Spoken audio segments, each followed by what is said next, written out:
and it's not, this is not desirable. It's certainly not reputationally good.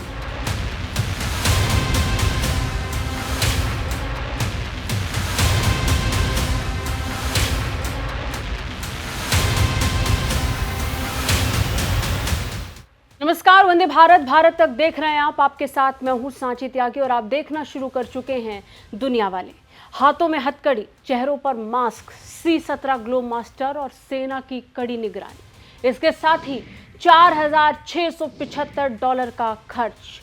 Trump से जो बन पड़ रहा है वो सब लगाकर इस वक्त अवैध प्रवासियों का अमेरिका से निकाला जमकर हो रहा है। भारत के लिए ये तस्वीर शर्मिंदगी भरी है, लेकिन विदेश में अपने कारणों से बिना दस्तावेज वहां पहुंचना और वहां जाकर भागने वालों से किसी और तोहफे की उम्मीद भरा कैसे कर सकते हैं। दुनिया वाले में आज हम बात भारत के आत्मसम्मान की करेंगे। बड़े लालच में खुद की जिंदगियों को दांव पर लगाकर अमेरिका जाने वालों को क्या हासिल होने वाला है, यह आज हम जानने की कोशिश करेंगे।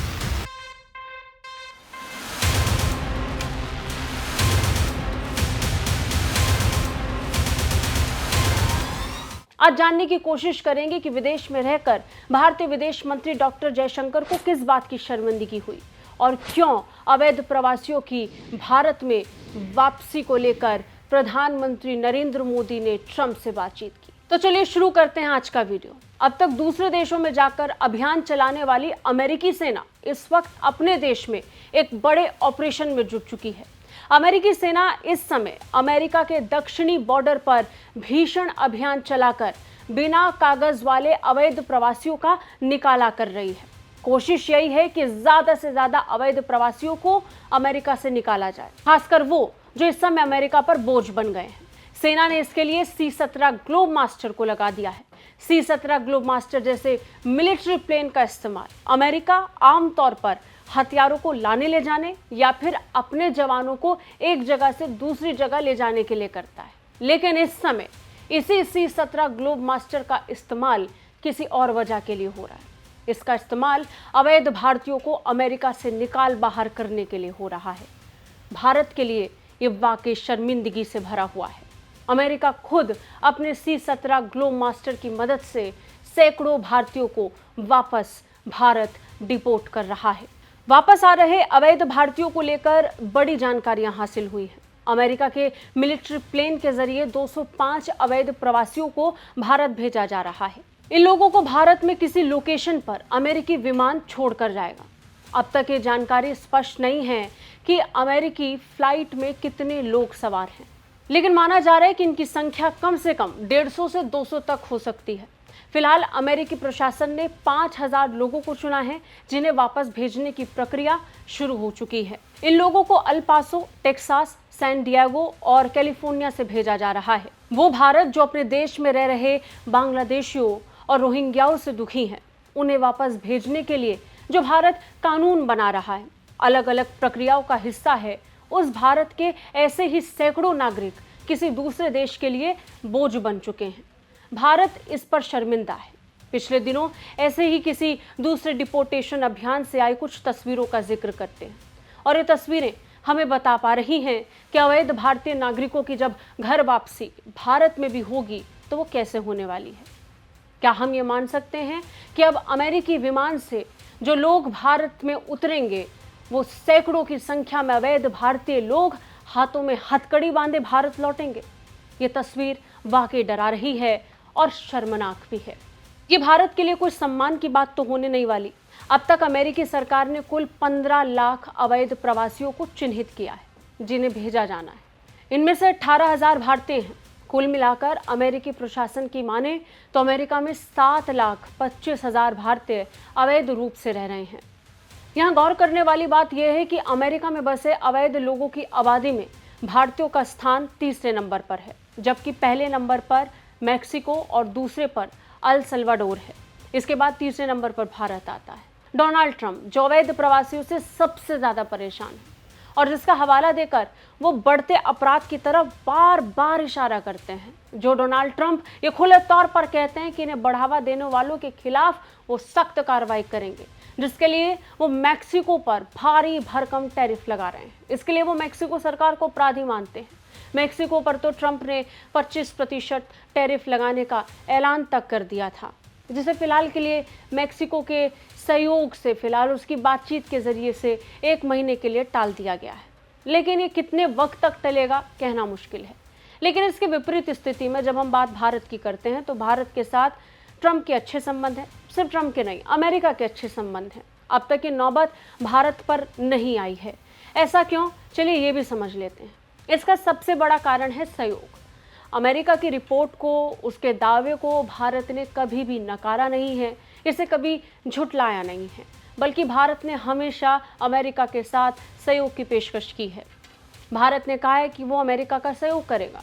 27 जनवरी को भी राष्ट्रपति ट्रंप और प्रधानमंत्री मोदी के बीच अवैध प्रवासियों को लेकर एक लंबी बातचीत हुई थी, जिस पर भारत की प्रतिक्रिया ट्रंप के खिलाफ काफ़ी पॉजिटिव थी।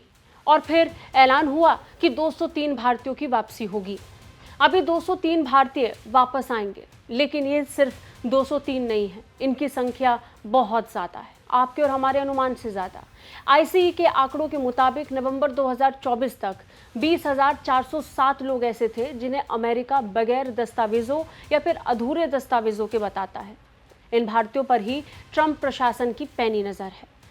इन भारतीयों को लेकर फाइनल रिमूवल ऑर्डर कभी भी आ सकता है। इनमें से 2,467 भारतीय तो यूएस इमिग्रेशन के डिटेंशन कैंप में बंद हैं, यानी खुले तौर पर, प्रत्यक्ष तौर पर सबके सामने, जबकि 17,940 भारतीयों को अमेरिका पेपरलेस बताता है, यानी ये वो लोग हैं जिनके पास वहां रहने के कोई दस्तावेज नहीं है। लेकिन इसमें भारत के लिए शर्मिंदगी कैसी है, ये सवाल आपके मन में आ रहा होगा। हम बार बार ये क्यों कह रहे हैं? अब कुछ मुट्ठी भर या फिर ज़्यादा से ज़्यादा 100-200 मामले होते तो फिर भी खुद को बहला लेते, लेकिन ये संख्या तो हज़ारों में है। शर्मिंदगी क्यों नहीं होगी?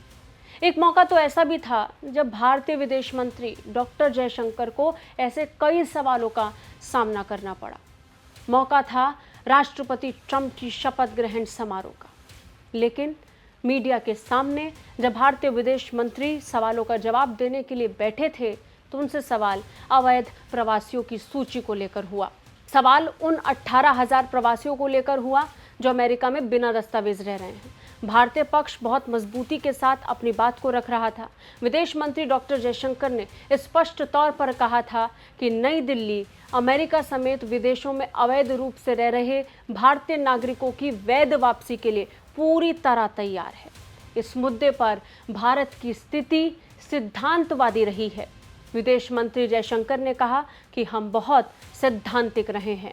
As a government, we obviously are very much supportive of legal mobility because we do believe in a global workplace.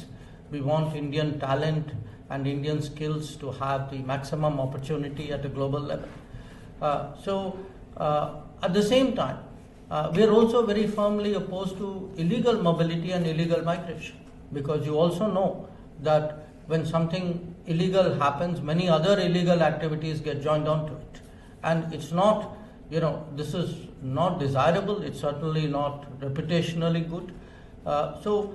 We have, with every country, and the US is no exception, we have always taken the view that if there are any of our citizens who are not here legally, if we are sure that they are our citizens, we have always been, open to their legitimate return. लेकिन सबसे बड़ा सवाल ये कि ये बिना कागज, बिना दस्तावेज अमेरिका जाने की ये कैसी भूख है जिसके लिए लोग अपने परिवार वालों को छोड़कर जाने के लिए तैयार रहते हैं। कुछ तो पूरा परिवार लेकर अमेरिका जाने का सपना देखते हैं। उनकी जान को जोखिम में डालकर वो मुश्किल से मुश्किल रास्ता चुनते हैं और ये तय करते हैं कि वो विदेश भाग जाएंगे। लेकिन उसका परिणाम क्या होता है? परिणाम वो होता है जो आप इन तस्वीरों में बार बार देख पा रहे हैं। अमेरिका वीज़ा पाना आसान नहीं है।